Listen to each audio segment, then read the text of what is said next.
Y entonces, a pesar de que yo sobre todo mis estudios están vinculados a la época franquista, quise coger esto por dos cosas. Una, porque había leído el texto de Fernando y me pareció un texto brillante. Y en segundo lugar, porque este año, no sé si sabréis, en Pabellón 6 es el año dedicado a Federico García Lorca, que ha habido varias obras representadas de la Casa Bernarda Alba y de otra índole.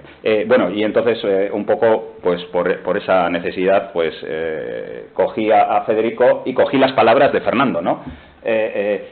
Lo que supuso para él, ¿no?, al enfrentarse a la gran urbe, porque luego también, aparte de lo que dice Fernando, había cogido todas las palabras de toda la gente que había llegado a Nueva York a partir, sobre todo estos son de los años 48-49 hasta los años 50, ¿no? En torno a aquella idea de ciudad, muchos hablan de ella de ciudad única, ciudad de la modernidad. Es constante, la palabra modernidad una y otra vez aparece, ¿no?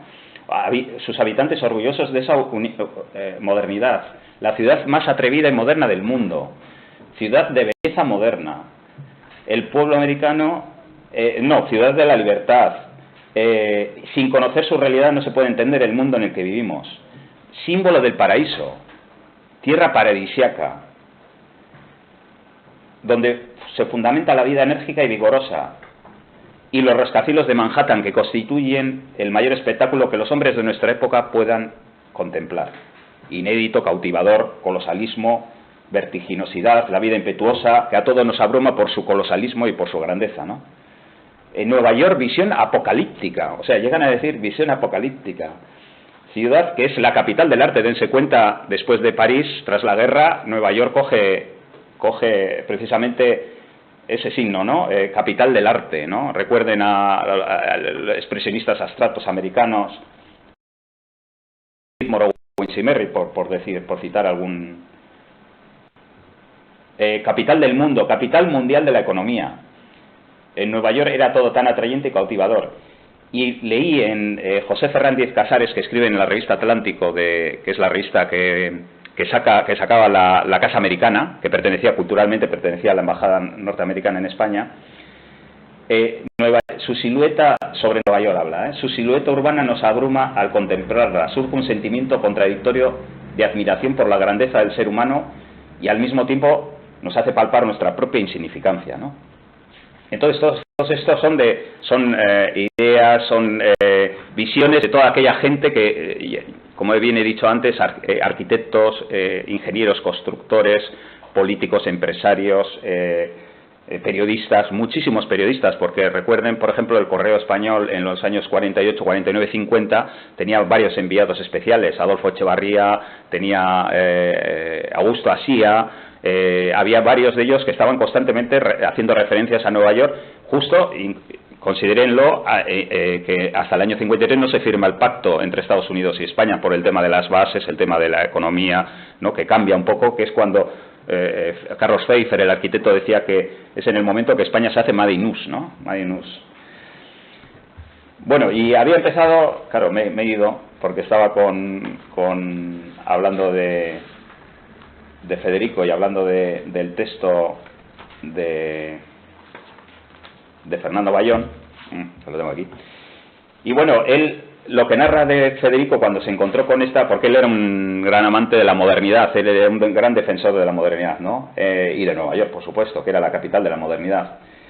Él sostiene que la llegada a la gran ciudad, la angustia de la soledad, el ritmo furioso de la megalópolis moderna, cóctel de geometría y angustia, la deshumanizadora disciplina del cemento, visión trágica de la modernidad de Nueva York como ciudad, ¿no? Esto es lo que dice Fernando Bayón en el texto Metáforas para una ciudad sin sueño, y ya nos habla de la expresión en torno a la ciudad, lo que le supuso, entre otras cuestiones, a Federico García Lorca cuando fue la primera vez que llegó a Nueva York, ¿no? Bueno, aquí le tenéis, Federico con unos amigos por las calles de Nueva York.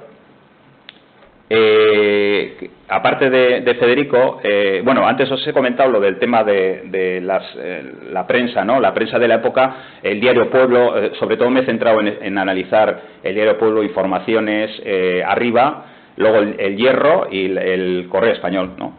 Y bueno, este es del año 50, Barceló, que es un enviado especial a Nueva York, y entonces contaba cosas cotidianas, y todo esto estamos hablando, como antes bien les he dicho, antes del año 53 del Pacto Económico. O sea, ya se estaba creando una imaginación, un imaginario nuevo en torno a lo que eran los americanos, que hasta entonces estaban mal vistos y seguirían estando mal vistos, porque las autoridades siempre miraban recelosas, o sea, económicamente sí, pero culturalmente y en otros ámbitos de la libertad, por ejemplo, miraban siempre recelosos, ¿no?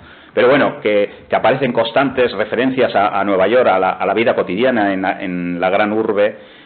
Y bueno, se va formando ese imaginario en torno a una ciudad que es la capital del mundo, ¿no? En esos momentos. Sobre precios y salarios en Norteamérica, cosas cotidianas, pero bueno, en estos tipos de artículos te dicen con el salario en Estados Unidos se consiguen cosas para llegar al American Way of Life, ¿no? Para tener ese nivel de vida era necesario tener los altos salarios, ¿no? Que tenían en los Estados Unidos. Y estamos hablando, claro, los que leían la prensa de entonces, el que supiera leer, estamos hablando de gente muy, muy empobrecida, ¿no? En la España de entonces. La España de los años 50 es la España de la inmigración. Aquí otro artículo sobre la vida en la Universidad Americana, o otro del ABC sobre Nueva York, y así, es una constante, ¿no? Aparecen referencias a Chicago, a Nueva York. Y todo esto estamos hablando de justo en una época que todavía ni siquiera había llegado el pacto económico y cultural, ¿no? entre los Estados Unidos de Eisenhower y la España de Franco. Emilio Romero era el director del diario Pueblo, y es curioso porque este columnista, era columnista del diario Pueblo, diario de los sindicatos, es de las pocas personas que en el año 50 ya propone, frente al grave problema que había de la vivienda en España, estamos hablando en el año 50, había 100.000 personas viviendo en arrabales alrededor de Madrid, propone, frente a la política que está llevando el Estado, crear viviendas prefabricadas con sistemas de construcción americana. Dice, hay que acabar con esta lacra de una vez por todas, y es el de los pocos periodistas que habla del cambio de la fisonomía hacia la modernidad, porque de Madrid se hablaba que era un pueblo con estética manchega, hasta que llegaron los Otamendi y que llegaron el capital vasco y que llegó pues gente con ganas de invertir, pues como el que fue el presidente de la Cámara de Comercio de Bilbao también, Horacio Echevarrieta, y esa gente fue la que fue modernizando la capital, ¿no? Y Emilio Romero es el primero que ve esos cambios que son necesarios, ¿no? Que aboga por esos cambios y que hace falta fijarse en ciudades como Nueva York, ¿no? En el amigo americano. Otro de los grandes, este es Eduardo Torroja, el ingeniero Eduardo Torroja, el que ha dado nombre al Instituto de las Ciencias de la Construcción. Eduardo Torroja fue de los pocos que en aquellos años 40 pudo viajar al MIT, a Harvard, al Instituto Tecnológico de Illinois, y trajo de allí muchas ideas en torno a la necesidad de cambiar la mentalidad española y de cambiar en torno a la construcción, en torno a la necesidad de utilizar sistemas de prefabricación precisamente para resolver el grave problema de la vivienda, nuevos materiales, los que se estaban dando en Estados Unidos. Y entonces él propone, es un poco que rompe con la política hasta entonces que en las escuelas de arquitectura, recuerden, en Madrid imperaba el Luis Moya de la exaltación nacional y ese tipo de arquitecturas que no tenían nada que ver con la prefabricación es igual a modernidad, o antes comentamos Nueva York es igual a modernidad, ¿no? Entonces aquel es el modelo de ciudad al que se aspira.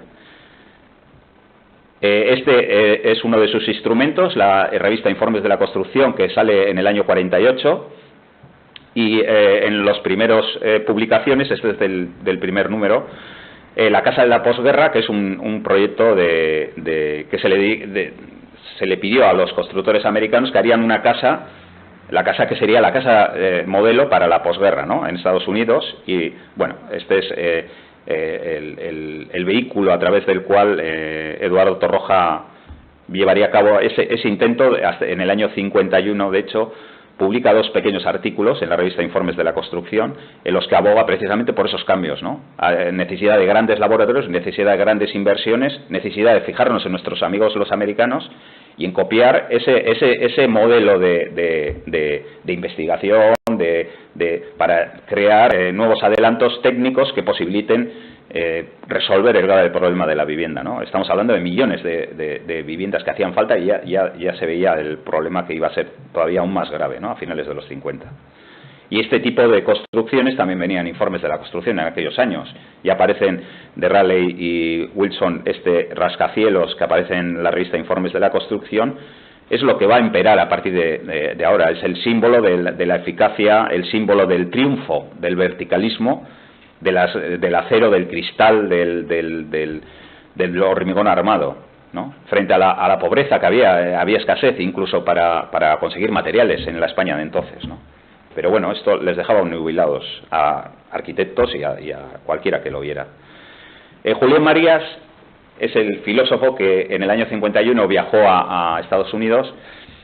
Tuvo varias estancias en Estados Unidos en diversas universidades, pero para mí, cuando sacó Estados Unidos en Escorzo, el libro en el que recoge un poco en varios capítulos pues sus vivencias, ¿no? Él ya propone cambiar la mentalidad española de entonces, precisamente que había que adecuarse porque él sostiene que hasta entonces la mayoría de los periodistas, arquitectos, toda la gente que había, investigadores que habían ido a Estados Unidos, dicen que iban con una idea preconcebida ya, ¿no? Que incluso sin que hubieran ido, ya con esa idea preconcebida que habían adquirido a través de los films o a través de los libros, pues que no hacía falta ni que siquiera que fueran, porque ya esa idea, y él decía que había que imbuirse de aquella sociedad y que había que tener un sentido crítico y analítico, ¿no? Para comprender, y sin poder comprender Estados Unidos, sin poder comprender Nueva York, no se podía entender el mundo en el que vivimos, la realidad en la que vivimos. Eso decía Julián Marías. Aquí he traído una imagen de la película El manantial, porque precisamente por una cuestión muy sencilla, no tanto por el arquitecto, ¿no? Howard Roark, no, sino más por lo que supuso para los arquitectos jóvenes, a varios que entrevisté de la época, Luis Vázquez de Castro, Valentín Picatoste, que eran del año 54, que fue cuando se estrenó en el Cine Palace y en el Pompeya de Madrid, se estrenó esta película. Él dijo que esa era la arquitectura que ellos querían hacer frente a la arquitectura clásica que hacían en la escuela de arquitectura. Lo que ellos querían era lo que significaba Roark y lo que significaba el mensaje de Manantial. Queremos ser héroes, queremos aportar modernidad y no ese clasicismo que nos obligan en la escuela de arquitectura, ¿no? Y va más por ahí, más por lo que sintieron los jóvenes arquitectos de entonces. Y Luis Vázquez de Castro, tengan en cuenta que luego participó además en la construcción de las bases americanas en España y viajó por todo Estados Unidos posterior con una beca. Y entonces son personas que luego accedían a la Casa Americana, se hacían socios de la Asociación Cultural Hispano-Norteamericana y defendían los valores americanos, ¿no? Entonces esta gente tiene mucho que ver con ese cambio de mentalidad que se da en torno al imaginario que se va creando con que creaba ciudades como Nueva York o cualquier otra de los Estados Unidos, ¿no? Esta de la película Sabrina, porque antes comentamos la incidencia que han tenido los films, ¿no? En la culturización, la americanización de la sociedad española de entonces, y bueno, aquí William Holden y Audrey Hepburn y bueno, la Gran Manzana y lo que representaba, ¿no? Para los españoles de entonces, ¿no? La pobreza frente a la riqueza, ¿no? La abundancia, el sueño. Y bueno, la Quinta Avenida, porque precisamente en Madrid, y luego lo veremos, quieren tomar como modelo, incluso para modernizarse como ciudad, para acceder a esa modernidad, deshacerse de una parte de Madrid, desde la calle Colón hasta la Plaza España, desde Plaza Colón, Plaza España, deshacerse de 30.000 madrileños y destruir aquello y colocar una mímesis de lo que era la Quinta Avenida. O sea, ellos lo que querían era modernizarse, y esa modernidad, ¿dónde está? En Nueva York. ¿Y dónde? En la Quinta Avenida. Y entonces lo que pretendieron los Otamendi, grandes inversores de bancos, el Banco Vizcaya, Banco de Bilbao, estaban detrás. Y luego la imagen del skyline de Manhattan, que también recogí unas palabras del poeta bilbaíno cuando fue, en el año 54, creo que fue por primera vez a Nueva York, recorriendo toda la costa este, y bueno, y algunas de las cosas que dijo las he apuntado, que me parecen muy curiosas. Aquí están. Porque este Esteban Calle Iturrino era el que en el año 37 decía viva Hitler y en el Teatro Trueba, aquí en Bilbao, y cantaba el himno nazi, y luego ya tuvo una especie de cambio mental a raíz de viajar a Estados Unidos, y ya se hizo americano a muerte. Bueno, les voy a leer algo de lo que Esteban Calle Iturrino, el poeta, leyó, o sea, vio y apuntó, ¿no? Surgió ante nosotros, entre la bruma, una visión apocalíptica, los buildings colosales de Manhattan. Distinguimos el East River, los rascacielos, el conjunto de relieves de esta fantástica ciudad que asombran. Al comparar nuestra insignificancia con estas edificaciones gigantescas, recibimos una primera sensación de agobio, de aplastamiento, de anulación total. Es la ciudad donde todo abunda. La vertiginosidad marca el ritmo vital de vida pública, da vértigo. Impone todo, la circulación, las perspectivas urbanas son soberbias, el ímpetu cosmopolita, las más soberbias mansiones. Nueva York era tan atrayente, insólito, cautivador. La impresionante circulación rodada, la muchedumbre, la vida impetuosa que a todos nos abruma por su grandeza. Bueno, estas fueron las palabras que dijo el poeta Esteban Calle Iturrino cuando observó por primera vez en Nueva York, ¿no?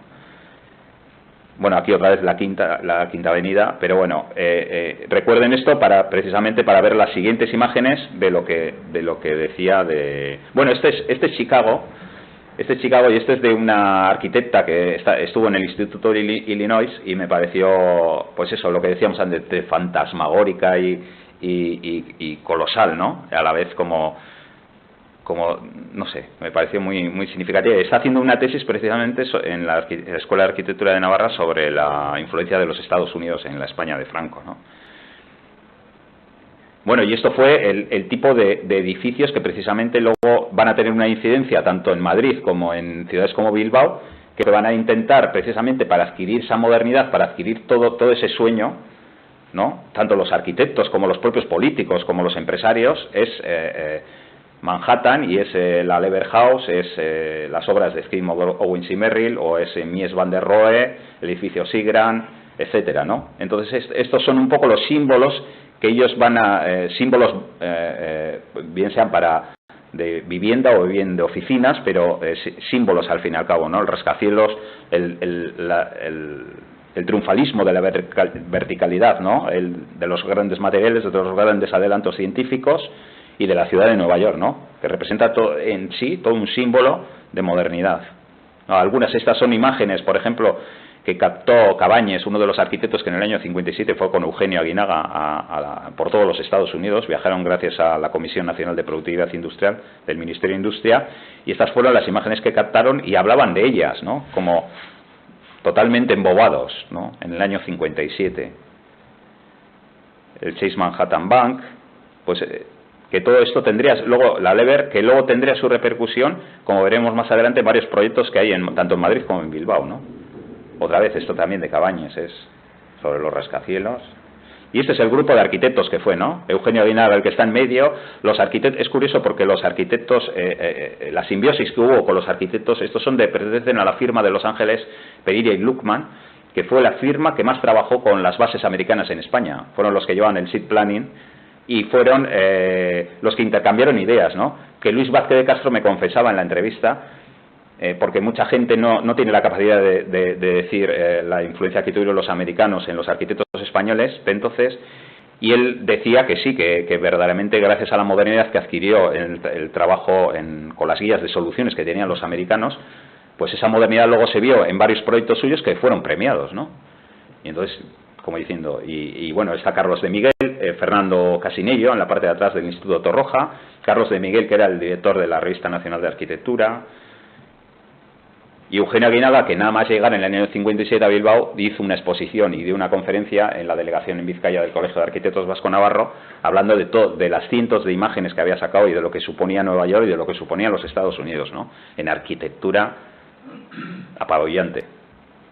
Aquí otros, Avendaño, otro tipo, dense cuenta que para entonces ya habían habido más de 300 técnicos que habían viajado a los Estados Unidos desde el año 55, y 56-57 fueron los más prolíficos, ¿no? 300, casi 80 arquitectos e ingenieros sobre todo. Estas son las memorias que traían, eran unas memorias que estas vienen, por ejemplo, firmadas por Eugenio Aguinaga, pero con estas memorias lo que pretendían era adquirir todo aquel conocimiento que habían adquirido en Estados Unidos para luego trasladarlo a la realidad española, aquello que se pudiera, ¿no? Porque Eugenio Aguinaga, que era un tío muy listo, decía, no, podemos, pero muy pocas cosas, ¿no? Porque la situación española no es la más idónea para, precisamente, para poder mimetizar aquello que habíamos visto en Estados Unidos, ¿no? Y esta es otra de las memorias que traían los arquitectos e ingenieros que habían ido con la Comisión Nacional de Productividad Industrial. Y este es uno de los proyectos de las bases americanas en España, que también les sirvió, como antes le he dicho, Luis Vázquez de Castro y Valentín Pikatowski, que trabajaron con Frederick Lansford, que Frederick Lansford había sido pupilo de Frank Lloyd Wright y tenía junto a su mujer la firma Lansford y Lansford en San Francisco.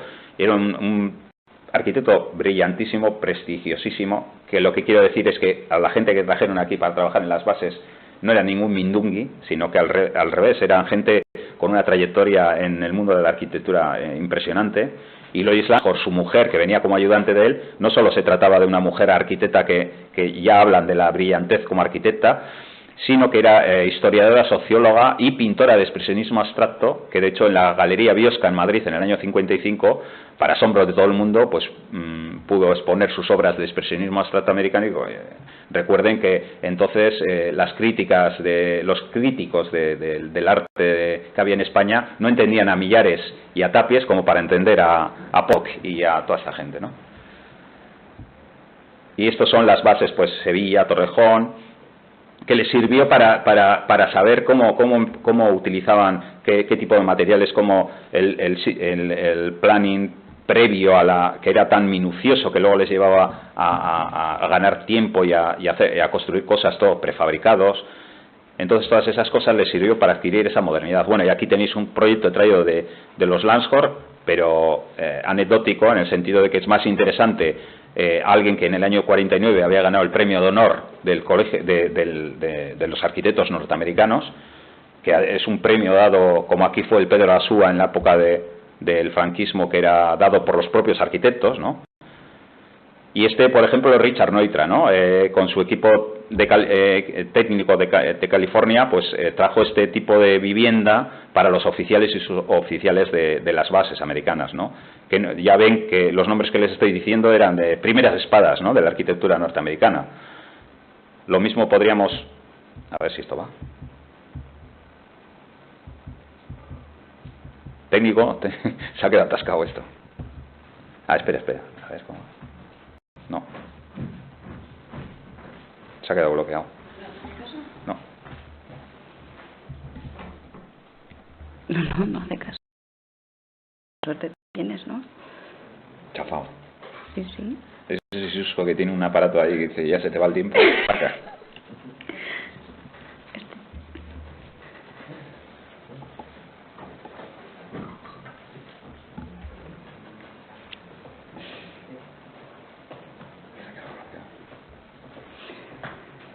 No me sale ni el ratón.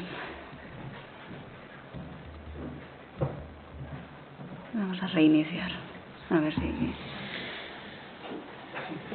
si quiere. Y voy a preguntar. Sí. Por si acaso tenemos un problema.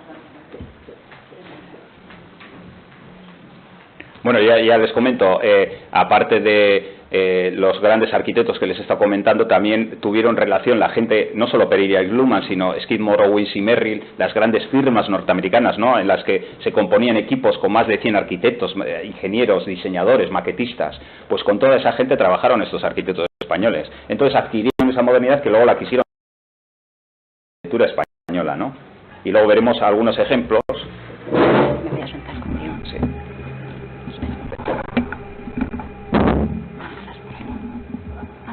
Ah, mira ahora.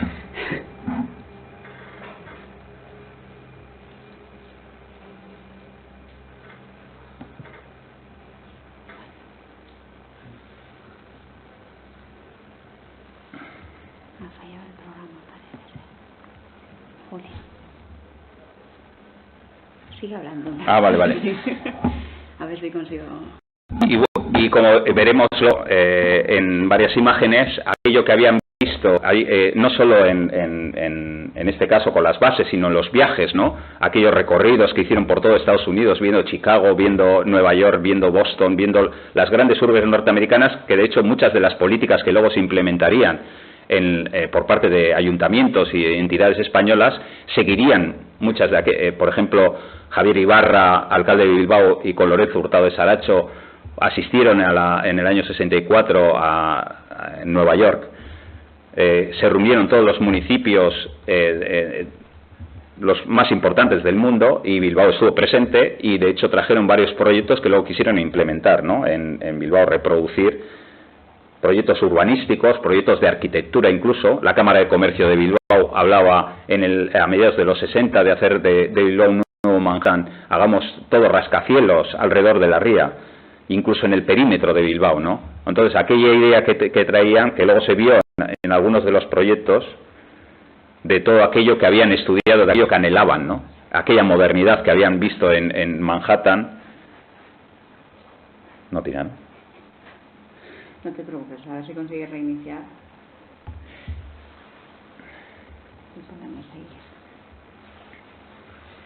Bueno, el caso es que todos estos arquitectos, ingenieros que pudieron conectar con lo que habían visto en Estados Unidos. También otra herramienta que fue muy culturizadora fue la Casa Americana, ¿no? La Casa Americana aquí en Bilbao. De hecho, recuerden que Buenos Aires, la calle Buenos Aires de Bilbao, se le llamaba el pequeño Broadway, no solo por los teatros que había, ¿no? El Teatro Buenos Aires, sino también porque estaba la delegación, estaba la Casa Americana y estaba también el consulado americano, ¿no? Entonces siempre tuvo esa faceta encima, ¿no? Sobre la influencia americana. Y la Casa Americana precisamente fue un lugar de culturización en el que se podía acceder a bibliotecas. Tenía 5.000 socios y hasta 10.000 lectores, en los que podían leer cosas que, por ejemplo, no podían acceder en la prensa normal, ¿no? Recuerden la censura de la época de Franco, y recuerden que en la Casa Americana podían acceder a prensa en la que sí era crítico con el franquismo, ¿no? El New York Times o el Washington Post, entre otras cosas. Accedían también a becas para ir a estudiar al MIT o a Harvard.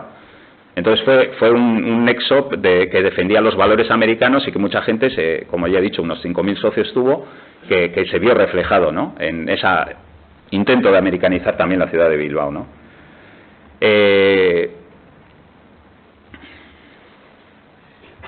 No sé, me estoy quedando... Se perdió el hilo.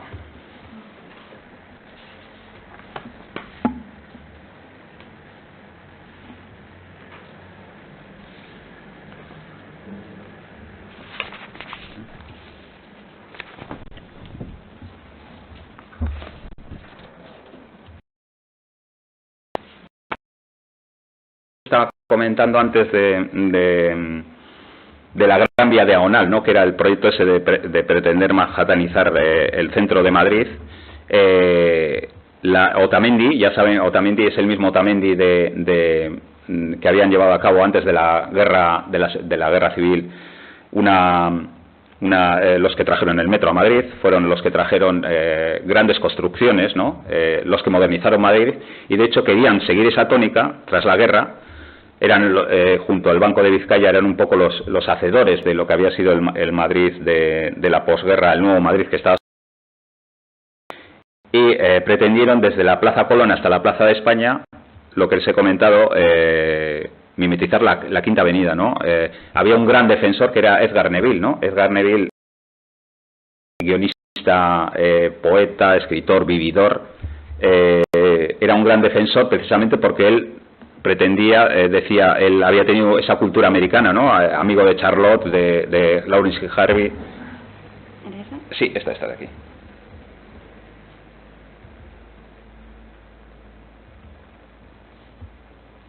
Y entonces él pretendía para Madrid, precisamente basado en aquello que había, en aquella cultura americana que tenía muy imbuida, pretendía para modernizar Madrid mimetizar, ¿no?, aquellos símbolos de Estados Unidos.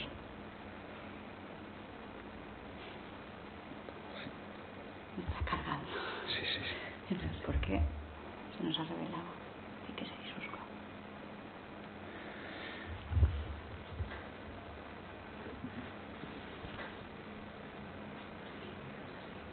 Se tira.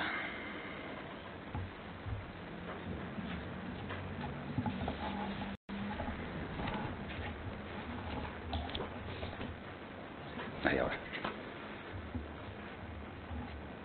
No fastidies. O sea,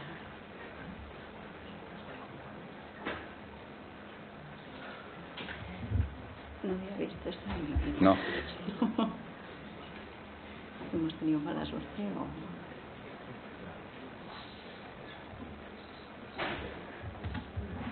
A ver si quiere.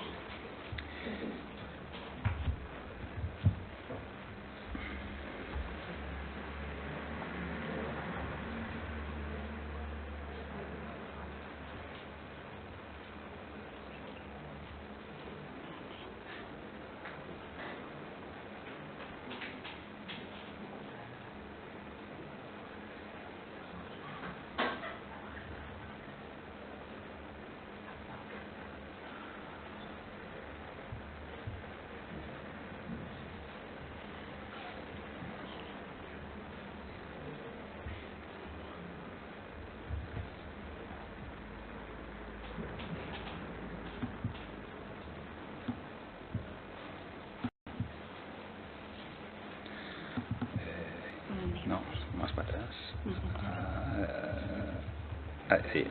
Ahí, vale. Ya hemos recuperado, sí. Perfecto. Bueno, ya lo siento, ¿eh? Vale. Sí. Por un momento. Vale, gracias. Bueno, precisamente esta imagen ven a Barbero y de la Joya, que eran dos de los arquitectos que participaron también, ¿no?, con los americanos en la construcción de las bases americanas en España. También en el año 55 en Barcelona tuvo lugar la tercera Bienal de Arte Hispanoamericano, en la que vino la representación norteamericana, ¿no? Pudieron exponer pintura, escultura, grabado y arquitectura de los Estados Unidos, y venían también, en este caso, con todas sus primeras, con grandes obras y con grandes proyectos de arquitectura, ¿no? Por ejemplo, obras de Gorky o de Pollock, en pintura, pero en arquitectura trajeron a Frank Lloyd Wright, como de Kooning en pintura, Pollock que hemos dicho, y Frank Lloyd Wright, que vino también con varias de sus obras, y Neutra, Gropius, Mies van der Rohe, y que representan un poco aquella arquitectura moderna, ¿no?, que en aquellos momentos aparece en la Revista Nacional de Arquitectura. Y este es el proyecto del que les hablaba antes, de la Gran Vía Diagonal. Es un proyecto que salió desde el año 55, que apareció en Madrid, en la prensa de entonces, hasta el año 65, en que es defenestrado porque no tiene posibilidad de continuar, ¿no? Ya ven, Plaza Colón eran 30.000 personas, eran miles de edificios que serían derruidos y colocados grandes rascacielos, como se ve aquí en el periódico Informaciones, que iban en ambos lados, toda una serie de grandes rascacielos, y que luego un poco sigue la tónica de que aparece en Nazca, ¿no?, en años posteriores, ¿no? También el capital vasco, ¿no? Edgar Neville, que fue el gran defensor de este proyecto, frente a un Miguel Fisac que planteaba otro tipo de arquitectura, ¿no? Pero él era muy pro-americano, entonces planteaba para esa modernidad, para que Madrid adquiriera esa esencia de capital moderna, de capital, este tipo de edificios en los que también estaban los Otamendi detrás, ¿no?, la Torre de Madrid y el edificio de España, venían un poco a justificar esa posibilidad, ¿no?, que tenían los técnicos españoles de poder hacer cosas. Decían en prensa y incluso en el proyecto que podían llegar a rivalizar con los americanos, cosa improbable, pero bueno. Y este es el proyecto que les decía de Azca, ¿no?, que es años posteriores, en los años 60. Este es el Princesa también, que sigue, también es el capital vasco el que está detrás de este proyecto, ¿no? Y ya empiezan a plantearse este tipo de proyectos, ¿no? También en Azca, este tipo de rascacielos que vienen un poco de todo eso que habían visto en Estados Unidos y que plantean para el Madrid moderno, ¿no? En cambio, en Bilbao, el año 53 habíamos hablado del año 49 antes de cuando se inauguró la Casa Americana en Bilbao, que duró hasta el año 61.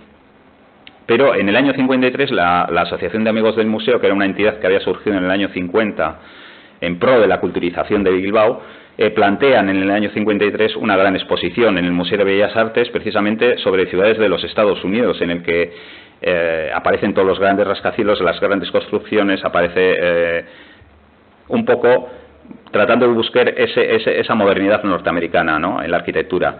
Y este es el proyecto de Sada de Quinto, que es un proyecto del año 60 en la Plaza Pío X, junto a la Universidad de Deusto, en el que es para la cooperativa Valentín de Berrochoa, plantea Sada de Quinto un edificio mímesis de un shopping center americano, y no solo eso, sino que las estructuras son de metal, se realiza como si fuese un mecano, con un sistema de patente norteamericana, y esto es el primer, digamos, símbolo de aquella América, de aquella modernidad que habían visto en Nueva York, que tratan de adquirir para plantear en Bilbao, ¿no?, junto a aquellos anhelos que pretendía la Cámara de Comercio. Aquí lo pueden ver igual un poco más, junto a la salida la entrada para Archanda, los túneles de Archanda, y los grandes shopping center, que eran viviendas con grandes centros comerciales en la planta baja, con sus parkings y con sus salas de cine, etcétera.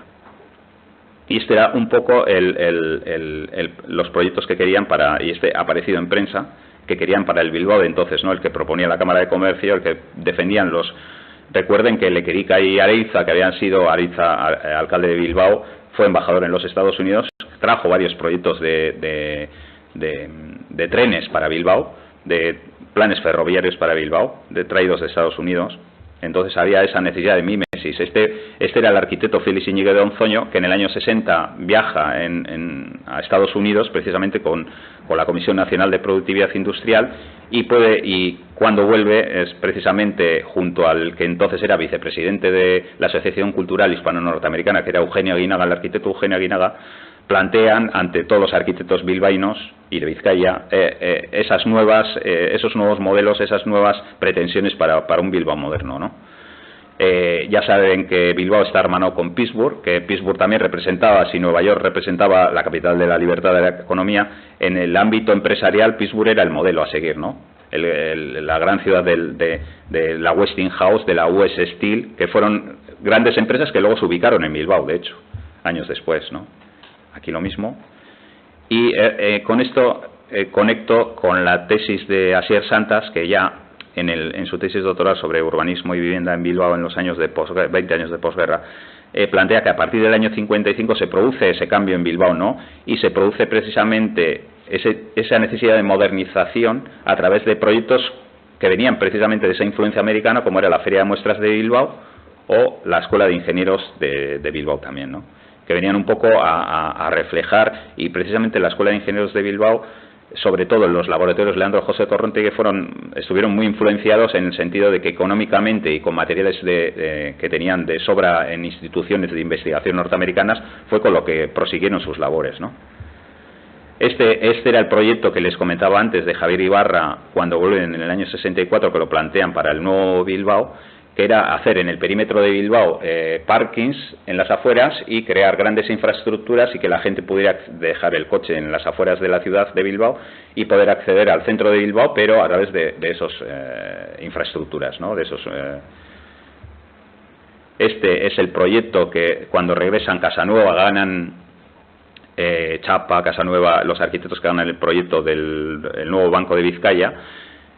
viajan a Manhattan y precisamente se quedan obnubilados con los proyectos del Chase Manhattan Bank y este tipo de edificios, que es un poco la tónica que se busca como simbología del Bilbao moderno, a pesar de romper con el ensanche, ¿no?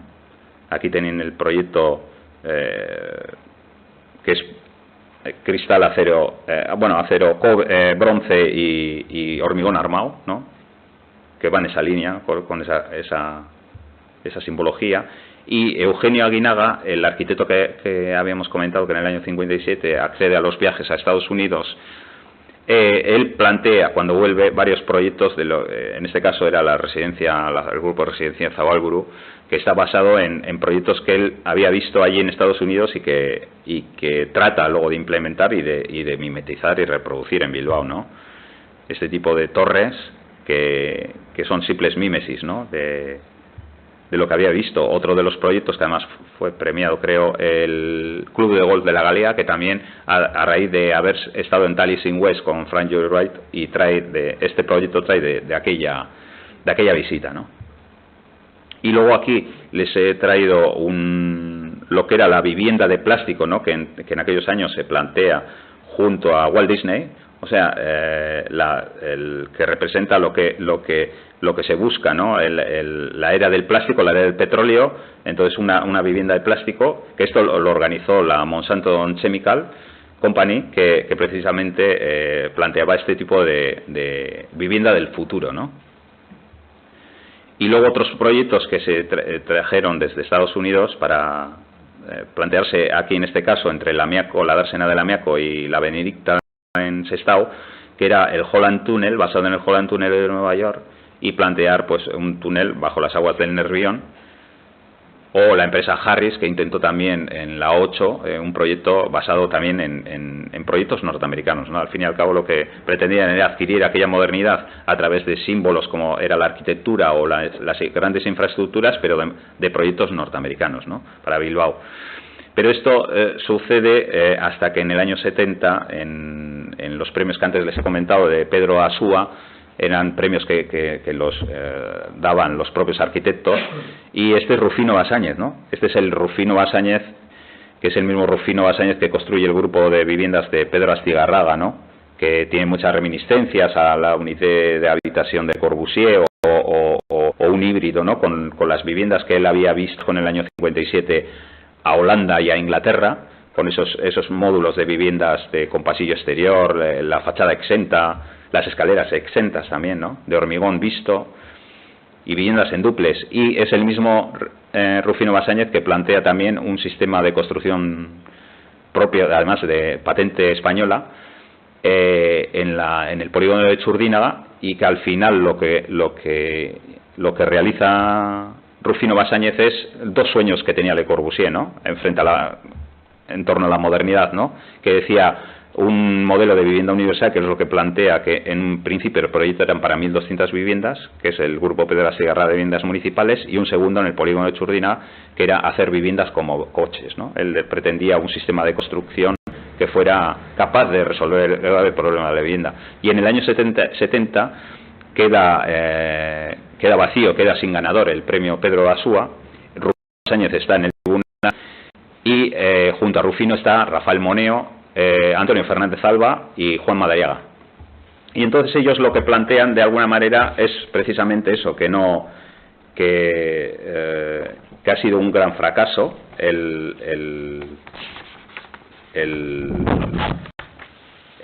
intento de americanizar la villa de Bilbao, y que por tanto era el momento de volver otra vez un poco, digamos, a la arquitectura propia del lugar, ¿no? No frente a los grandes rascacielos, frente a la construcción americana que se había extendido, la mímesis de proyectos, pues Rufino Basáñez y este grupo de arquitectos planteaban volver un poco a las esencias de la arquitectura propia de la región, ¿no? No tanto americanizar, que había resultado un fracaso.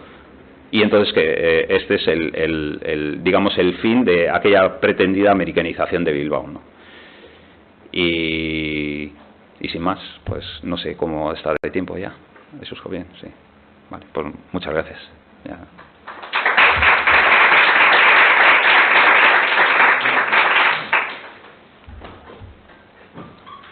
Bueno, pues es que quiz